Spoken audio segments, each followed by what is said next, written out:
যে কুন্তি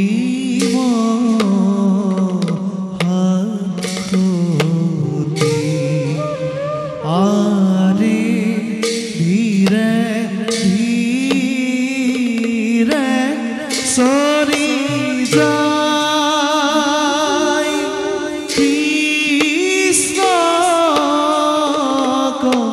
সিদ্ধি ধীরে ধীরে সরি যায় কৃষ্ণ সিদ্ধি আরে কত জনে পাইরা গো খভার ভিতর কত জনে পাইরা গো খভার ভিতর রাম হরি রাম হরি গুণা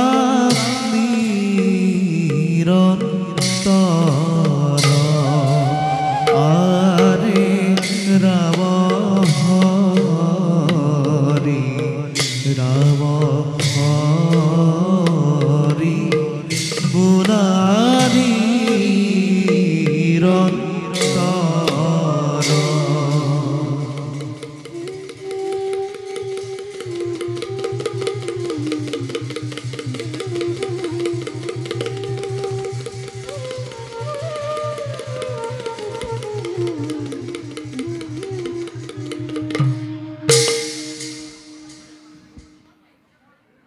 কর্ণ পুত্র কর্ণ তুমি তুমি কার সন্তান হৈ কাক হত্যা কৰিবলৈ হৈছা উদ্যত কিন্তু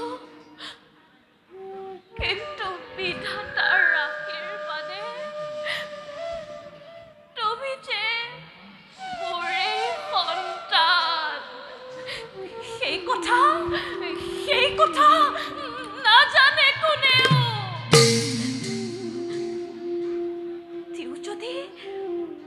তেওঁ যদি কৰ্ণ সত্য পৰিচয় নিশ্চয় সহায় হ'ব পঞ্চ পাণ্ডৱৰ এতিয়া নিশ্চয় কৰ্ণই গৈছে স্নান কৰিবলৈ যাওঁ মই যমুনাৰ তীৰে নকৰি পলম দিওঁগৈ কৰ্ণক সত্য পৰিচয়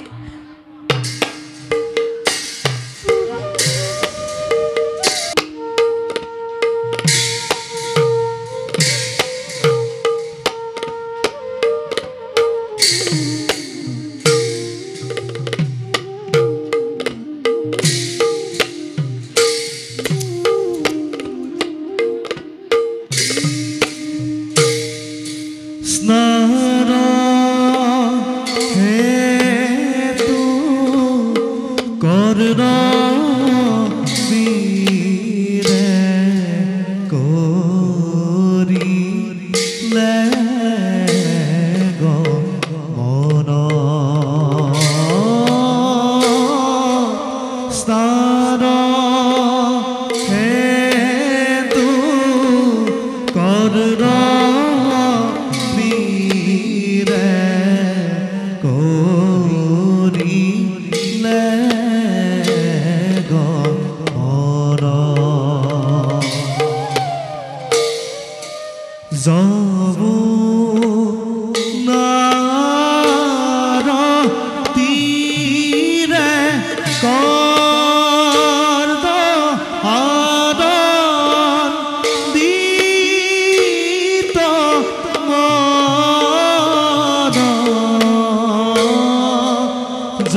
রাব হরি ঘুখি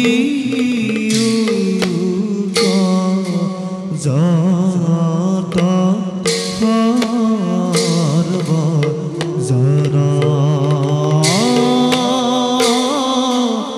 রাব হরি ঘুখি যত সর্ব জরা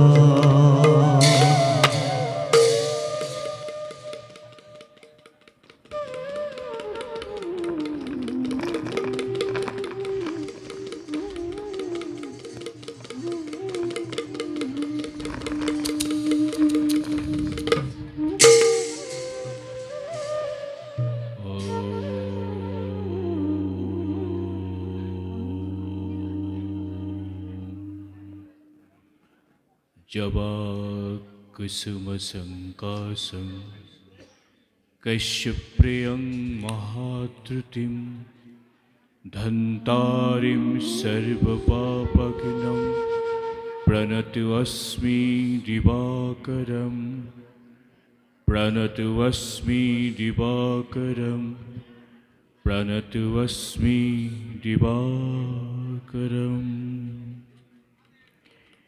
হে তিরমণি দিনহীন কন্যর দেবতা ভক্তির অঞ্জলি মোর করিবা গ্রহণ তেজ দিয়া শক্তি দিয়া বল বীর্য দিয়া প্রভু অনন্ত অসীম জন্মৰ কাহিনীবোৰ কোনেও নাজানে সেই হেতু হে দেবতা বিশ্বর প্রদীপ জন্মিলু যদিও মই তোমার এই আশীর্বাদত দেব বীর্য লৈ তথাপিতো আজি পদে পদে উপেক্ষিত হৈ পদে পদে নিৰ্যাতিত হৈ পাৰ হৈ দিন কন্যৰ জীৱ তিৰস্কাৰেই পুৰস্কাৰ মোৰ তাতোতকৈ বেছি একো নকৰো কামনা পিতৃ তুমি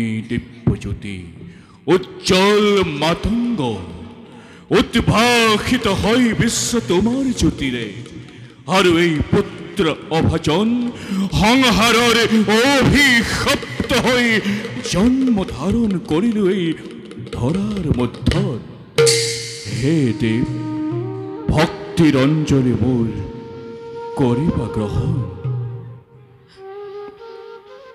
কর্ণ পুত্র কর্ণ কোন কোন তুমি দেবী আসম্বিতে উপস্থিত হই পুত্র বলি শুনালাহি মোক মধুর বচন যেই কি নোহোৱা তুমি জানিবৰে নোহে প্ৰয়োজন পিতৃ পূজা শেষ হল মোৰ সন্মুখত তুমি আহি দিছা দৰিখন বাকী থকা ফুলৰ অঞ্জলি চৰণতে দিছো উপহাৰ নিজ গুণে আহিছা যেতিয়া পুত্ৰ বুলি সম্বোধন কৰিছাহি মোক মোৰ এই ভক্তিৰ অঞ্জলি নিঘিনাই সাদৰেৰে তুমি কৰিবা গ্ৰহণ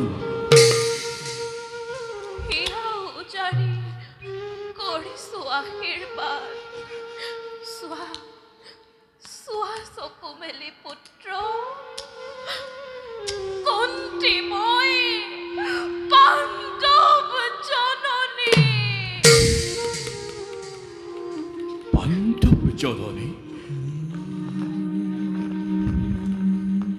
কোৱা জননী অৱকাশত পুত্ৰ কন্যক অকস্মাৎ কিয় আহি তুমি দিলা দৰিখন জানো কৰ্ণ আজি কুন্তিৰ হৃদয়ত কি জুই জ্বলিছে নাজানো নাজানো আই কিন্তু গোপন ব্যথা তোমাৰ জ্বলিছে অন্তৰত পুত্ৰ ত্যাজি দাবানল চলিছে অন্তৰত পুত্ৰ ত্যাজি দাবানল অসম্ভৱ অসম্ভৱ মাতৃ অসম্ভৱ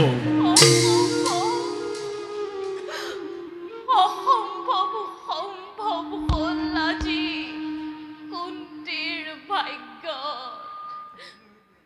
কিন্তু পুত্ৰ, কুন্তীৰ হৃদয়ৰ বেদনা তুমি বুজি নাপাবা। সুত পুত্ৰ কন্যক পুত্ৰ সম্বুদ্ধি মনস্তাপ তুমি মোক নিদিবা জননী। তুমি পুত্ৰ জ্যেষ্ঠ পাণ্ডৱৰ কুন্তি মই সঁচাকৈ জননী তোমাৰ। অভাগিনী মাতৃয়ে আজি বিচাৰিছে তোমাক ল'বলৈ। বহুত সাৱধী। মাতৃ হৈ তুমি পঞ্চ পাণ্ডৱৰ সেই নিমিত্তে জগতত পাইছা বন্দনা। কিয় দেৱী উপজাচি আহি নিহিকিনি ভাগ্যহীন কন্যক যাচি দিছা মাতৃত্ব তোমাৰ। মইতো বিচৰা নাই সেই অধিকাৰ, তেনে আশাক দিয়া নাই অন্তৰত ঠাই। এতিয়াও যোৱা তুমি দেৱী লৈ মোৰ ভক্তি ৰক্ষ পূজাৰ অঞ্জলি। মাতৃ হৈ যশোবন্ত পঞ্চ পাণ্ডৱৰ গৌৰাম্বিনী যশস্বিনী হৈ থাকা তুমি দূৰত জ্বলি। দিনহীন মই নাচাপিবা কাষ মোৰ কৰিছো মিনতি। অভিমান এৰি দিয়া পুত্ৰ। যিমান সৰু বুলি তুমি ভাবিছা নিজকে, সিমানো সৰু তুমি নোহোৱা কদাপি। মাতৃৰ দৰে উচ্চ শিৰ তোমাৰ, জ্যেষ্ঠ তুমি শ্ৰেষ্ঠ পাণ্ডৱৰ। সেই কথা আজি কোনেও নাজানে, নিবিচাৰো মই আজিও জনাব। সুত পুত্ৰ অধিৰথ ৰাধাৰ তনয় সেই মোৰ উপযুক্ত পৰিচয়। লাভ কৰি তুমি মোক কুমাৰী কালত লুকুৱাই কলংকৰ বোজা। মাতৃ হৈ জনম দায়িনী অতি নিকৰুণ অতি নিদাৰুণ ভাৱে বিঘটিলা তুমি মোক নদীৰ গৰ্ভতে। তুলি দিলা তুমি মোক জামৰ হাততে। নাভাবিলা সেইদিনা অলপ মনত মাতৃ হৈ নিজ হাতে ৰাক্ষসী বেখেৰে কি শাস্তি বিহিলাই পুত্ৰক তোমাৰ দৰে জগতত কোন মাতৃ আছে বাৰু ইমান নিষ্ঠুৰা।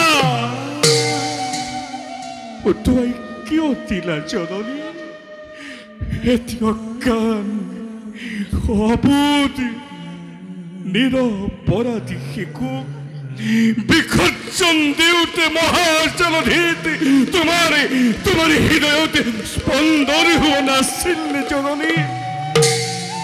নিশ্চয় তোমাৰ তুমি চকুৰ পানী পৰিছিল কন্যাৰ তপ্ত ললাটত। সেইবাবে কন্যা আজি ইমান নিষ্ঠুৰ হোৱা কথা হৈ গ'ল। সেইবোৰতো পাহৰা কাহিনী। আজি কি আহিছা জননী, বোৱাব খুজিছে কন্যাৰ আগত স্নেহৰ মন্দাকিনী ধাৰ, মেলি দিছা মমতাৰ কিয় ৰুদ্ৰদ্বাৰ।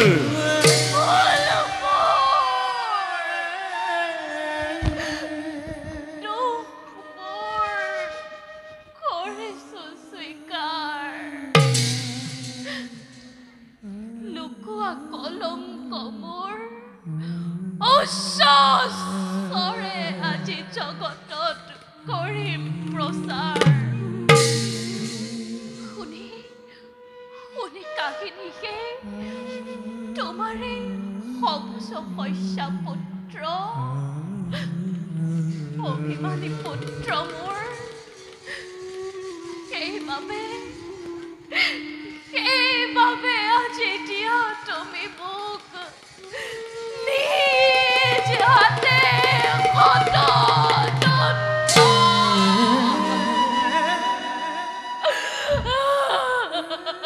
তাৰ বাবে মাতৃ আজি হল বহুত পলম তথাপি দুখ মই নিদিওঁ তোমাক দুখ মোৰ ভুল মোৰ নিজে অধিষ্ঠান ঐ পুত্ৰ চিৰ ভাগ্যহীনা নতুকিবা চকুলো জননী পুত্ৰ হয় মাতৃৰ চকুলো নাই নোৱাৰো মই চাব স্থিৰ হৈ পুত্ৰ এতিয়াও কোৱা যদি দিবলৈ সত্য পৰিচয় পঞ্চভ্ৰাতা আহিবলৈ যুধিষ্ঠিৰে আঁঠু ল'ব তোমাৰ আগত হস্তিনাপুৰৰ ৰাজসিংহাসনৰ সহজে সভা অধিকাৰী নালাগে মাতৃ মোক সিমান সৌভাগ্য পুত্ৰ মত্যৰ মানুহ মই নহওঁ দেৱতা নানিবা আগত সৰগৰ নন্দনৰ ছবি পাণ্ডৱৰ জ্যেষ্ঠ হ'বলৈ কদাপিতো কৰা নাই হাবিয়াস মই দুৰ্যোধন হিতকাংক্ষী মহামিত্ৰ মোৰ যাৰ এক কৰোণাৰ বলত লাভ কৰি ৰাজপদ অতুল সম্পদ সমাজত ময়াই লভিছো স্বীকৃতি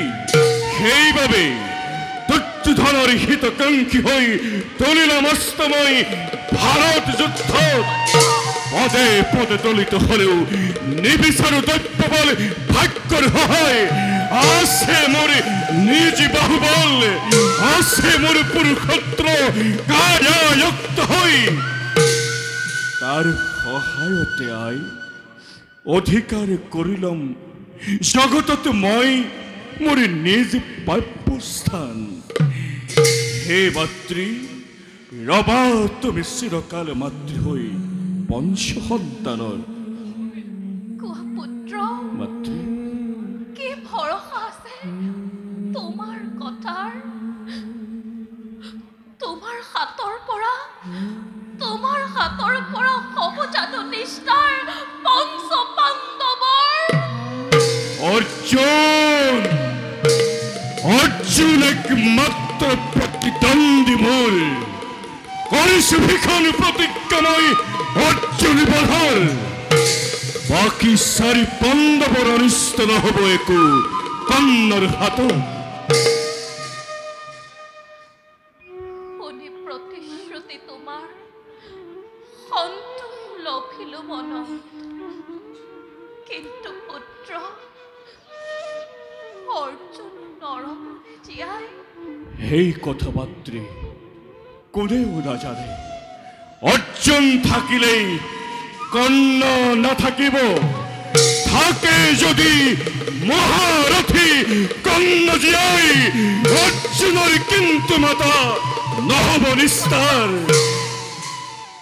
হে মাতৃ তথাপিতো কওঁ তোমাক পঞ্চপুত্ৰ যেনে তেনে থাকিব তোমাৰ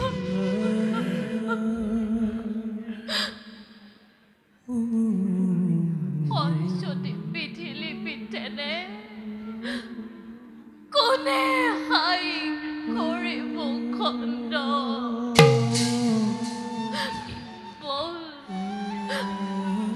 বল কুন্তি কান্দোতে তোৰ জীৱন যাব কান্দোতে তোৰ জীৱন যাব পুত্ৰ কৰ্ণ মাতৃ মই আহিলো এতিয়া থাকে যেন মনত প্ৰতিশ্ৰুতি তোমাৰ অৱশ্যে থাকে যেন প্ৰতিশ্ৰুতি মনত তোমাৰ অৱশ্যে থাকিব মাতৃ যোৱা তুমি নিৰ্ভয় মনেৰে